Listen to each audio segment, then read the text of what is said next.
안녕하세요. 법률사무소 세율 오윤지 변호사입니다. 오늘은 돌아가신 분이 빚이 많은 경우에 어떠한 조치를 취해야 되냐에 대해서 알아보려고 해요. 가정폭력에 시달리다 이혼한 가정이 있습니다. 자녀는 사실은 아버지의 얼굴도 보지 못하고 살았다고 해요. 그러다가 아버지의 부고 소식을 뒤늦게 알게 됐어요. 장례식까지 끝난 한 달 뒤에.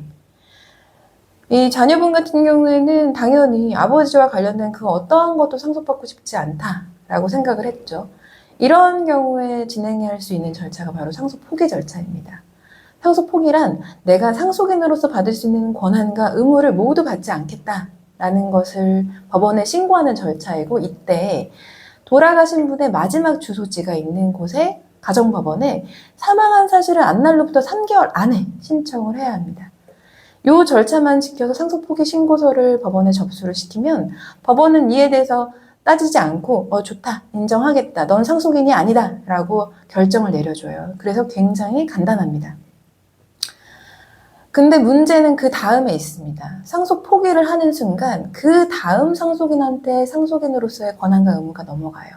민법에서는 돌아가신 분을 기준으로 해서 사촌까지 상속인이 된다라고 규정을 하고 있거든요.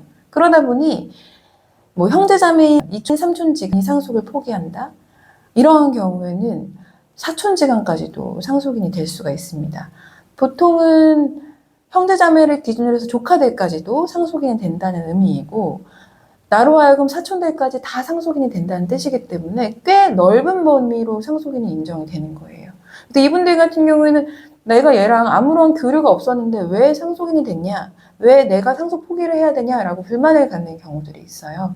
그래서 사안과 같이 아버지와의 교류 없이 살다가 덜컥 부고를 듣는 경우, 이런 경우에는 사실은 돌아가신 분의 재산도 조회해보고 싶지 않고 돌아가신 분이 어떻게 살았는지에 대해 전혀 알 길이 없기 때문에 상속 포기를 하는 거에 대한 추천을 하지만, 그 외의 경우에는 사실은 추천하기가 조금 어렵습니다.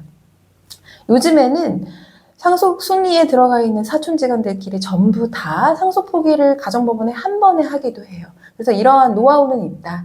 이 정도는 알아두시는 게 좋을 것 같고요.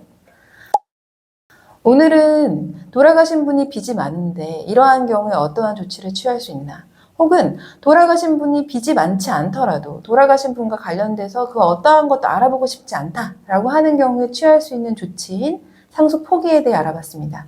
상속 포기에서 가장 중요한 거는 상속 포기 신고서를 돌아가신 분의 마지막 주소지인 가정법원에 제출한다. 그리고 사망 사실을 안 날로부터 3개월 안에 해야 된다. 이 경우에 사촌까지는 상속인에 들어가니 사촌들까지도 다 상속 포기를 해야 하는 경우가 생길 수 있다.